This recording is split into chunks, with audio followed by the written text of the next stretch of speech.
Pepito, my friend! Nako, ito na yung hold-upper. What? Hindi naman ako pumunta rito para utangan ka eh. Ano ba, mabuti naman salamat, ha? Oo, si Maria ang umutangan ko. Po? Ay, wala po akong pera ng Tommy. Tsaka, ba't po ako yung utangan? Yung dami naman pong tao dito. Tinitinda ko nga eh. Ikaw lang ang hindi ko pa inutangan itong linggo. 1,000 lang naman eh. Sige na. Ay, wala nga po eh. Ako na ho magpapautang sa inyo. Ha? Ito po. Talaga? Babayaran kagad kita. Promise, Robert. Promise! Thank you, ate. Uy, pinautang mo yan. Okay lang po.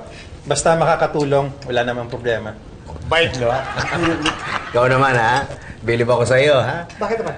Yung mga hold-upper, namumuhunan pa ng barel. Ikaw, laway lang ang puhunan, nakaka-hold up ka na. Ano, Mang Tommy, babayaran niyo na ba ako? Wala pa akong pera eh. Kailan? Bahala na. Siguro, uutang muna ako kay Mara. Problema lang eh, kailangan bubulahin ko muna siya. Bubulahin niyo si Mara? Oo. Eh baka pati ako naman binubola niyo. Tama! Eh, talaga namang binubola ka niyan eh. Hindi ka pa nadala. Sige na, pautangan mo na ako. Babayaran ko naman eh. As a matter of fact, binubola ko nga si Robert para hindi na nga ako singilin eh. Oo nga pala, hey, tuloy tayo mamayang gabi ha. Yan ang nga problema ko eh. Pinagagawa kasi si Sir Pepito, kailangan kong tapusin, Tommy. Saka mo na gawin yun.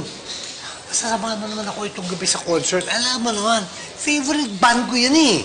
Ano kung makamadali yung trabaho ko? Okay, alam ko na. Samahan mo ko itong gabi sa concert. Tutulungan kita sa gagawin mo. Oh. Talaga? Yes! Totoo ba yan? Yes! Kaya mo ba ako gustong i-date? Kasi gusto mo akong makasama? Of course. O, sige na nga. Tuloy na tayo. Talaga?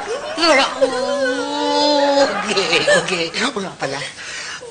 Ikaw muna magbayad sa lakad natin, ha? Oh! Bakit ka, Tommy? Bakit ka nakakalit? Kamusta na po yung utang niyo? Babayaran mo na ba? Wala pa rin eh. Ang tagal na nun ah. Kaya nga sinasamahan kita eh, para makatulong ako sa'yo.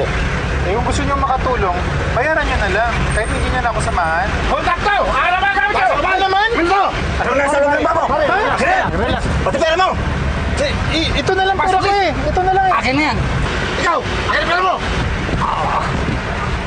Pero, ito lang ang pera ko ha? Wala kang pakialam! Akin na yan! Okay, wait. Oh, itong utang ko sa iyo, 1,000. Bayad na ako ha? Oh, hold upin mo siya. Ano? Akin na yan! Ikaw! Wala mo binibigay! Ayun na nga, wala na! Oh! Utang mo sa kanya! Pautang daw? Oh, akin na yan! Kulang pa to! Ayun na nga eh, wala na nga eh! Oh! Utangin mo sa kanya! What? Ayaw mo! Hindi! Oh, pautang daw ulit. Akin! Oh! Bakit mangutang mo sa kanya? Tara! Sibat! Tara! Ha? Para!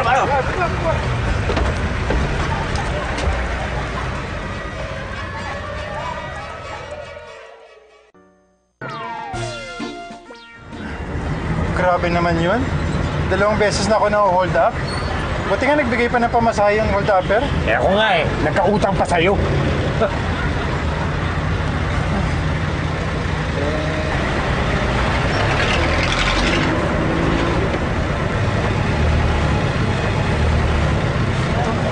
Ang hold upper itong mga bagong sakay. Okay.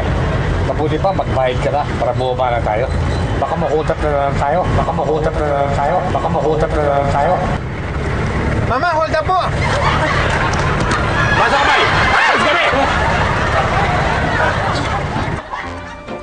Sarento, gandang araw. Oh, buti napadaan ka. Nauli namin yung mga hold-upper. Ganun ba? Naku, good news yan. Kaya lang, hindi yun ang pinunta ko dito. Yung kasing driver ko tumawag, hinuli raw sila ng mga pulis eh. Baka pwede mong matulungan. Sir! Dito na sir! Wala kayo namin! Ito yung sinasabi ko sa'yo. Ito yung driver ko. Ito kami bahay namin. Sila yung mga hinuli namin eh. Sila yung mga hold-upper. Ha? Ano kung dito? Hindi.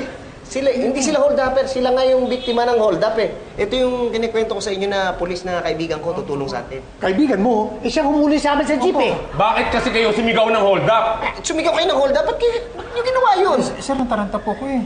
Mukha kasi siya kang hold-upper, di ba? Tignan mo. Diba? Hoy! Tignan mo.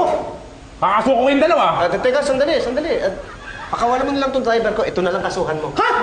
Okay, kulong yan. Ay, tignan mo na. Pagbitan. Thank you, ha. Oh, sige, sige. Bakit ako? Pagbitan, bakit ako?